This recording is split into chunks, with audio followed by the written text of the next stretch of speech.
So many people chased the world and chased the pleasures of the world, chased the fame of the world, and ended up dead and buried.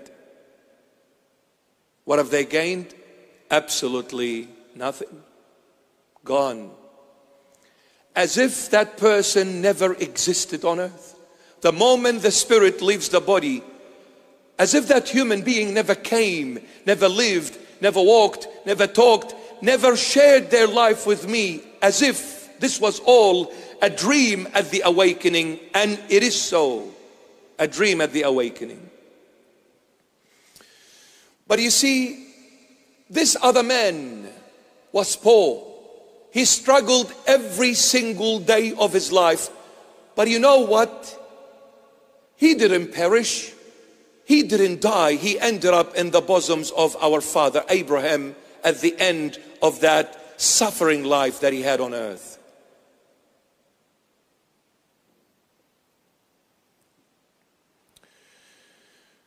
So many times we make decisions that are irrational.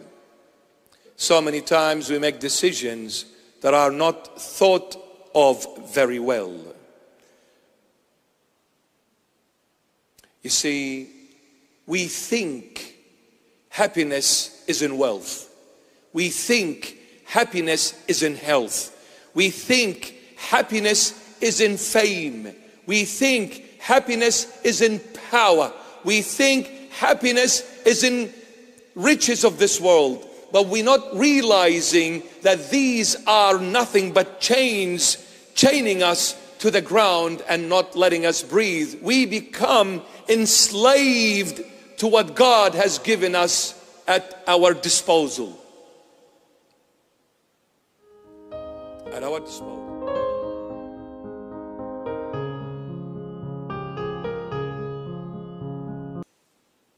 This rich man, all he thought of was to be richer and richer and richer.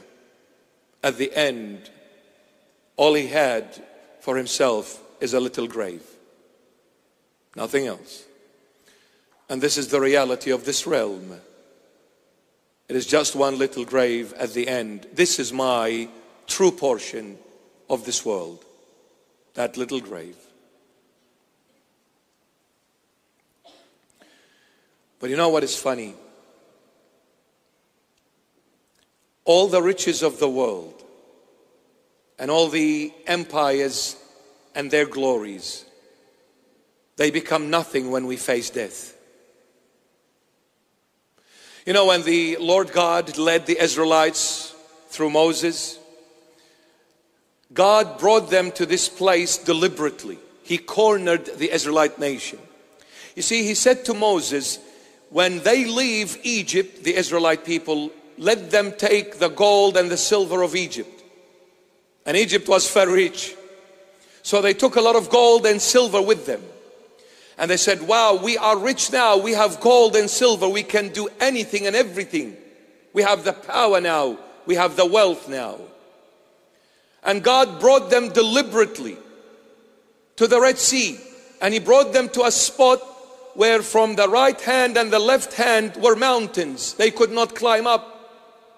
So right and left blocked. The sea in front of them blocked. Behind them, which is the only exit, the Pharaoh's army is coming to them to slay them all.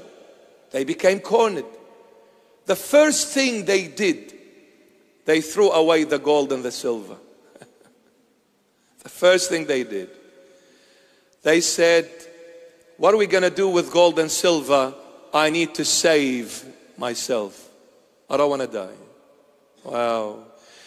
Beforehand, I was killing my brother for the gold and the silver. I was killing him.